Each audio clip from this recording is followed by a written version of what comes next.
আসসালামু আলাইকুম ভিউয়ার্স, নিশ্চয়ই ভিডিওতে দেখতে পাচ্ছেন একটি চাবির রিং। হ্যাঁ আপু আজকে অবশ্যই আপনাদের জন্য একটি চাবির রিং নিয়ে এসেছে। এই ফ্লাওয়ারটি আমি সদ্য বানিয়েছি। এই প্যাটার্নটি ইউটিউব চ্যানেল কুরুশ ঘরে আছে। আর সকল ম্যাটেরিয়ালসগুলি নিয়েছি আমি পেজ yarnSale.bd থেকে। এটি সামারিয়ান দিয়ে আমি করেছি।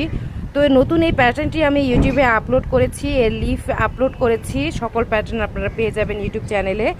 তো অবশ্যই আপনারা এই ফ্লাওয়ারটি কাজে লাগাবেন। দেখুন আমি এই প্যাটার্নটি ব্যবহার করে চাবির রিং বানিয়ে ফেলেছি। এরপরে এটাকে দিয়ে সোফার কুশন, টেবিল রানার থেকে শুরু করে সব কিছু আপনারা বানিয়ে ফেলতে পারবেন এই প্যাটার্নটিকে ফলো করে। তো কেমন হলো আমার এই ফ্লাওয়ার প্যাটার্নটি অবশ্যই আপনারা জানাবেন। এবং এটাকে এভাবে করে ধরে রাখার জন্য আমি ক্রাফটিংয়ের আরও একটি কাজ করেছি, যে এইভাবে করে এটি ঝুলবে এবং এইভাবে করে চাবির সঙ্গে এটি থাকবে।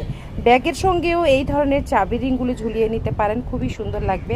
সঙ্গে বিটস টিটস দিয়ে একটু সাজিয়ে নিতে পারেন এই ফুলটি। যদি চাবির রিং হিসেবে কেউ অর্ডার করতে চান তাহলে অবশ্যই কুরুশ ঘরে সার্চ দিবেন এবং অবশ্যই ইনবক্স করবেন চাবির রিং নিয়ে, তাহলেই পেয়ে যাবেন আপনার সুন্দর পছন্দের এই ডিজাইনটি।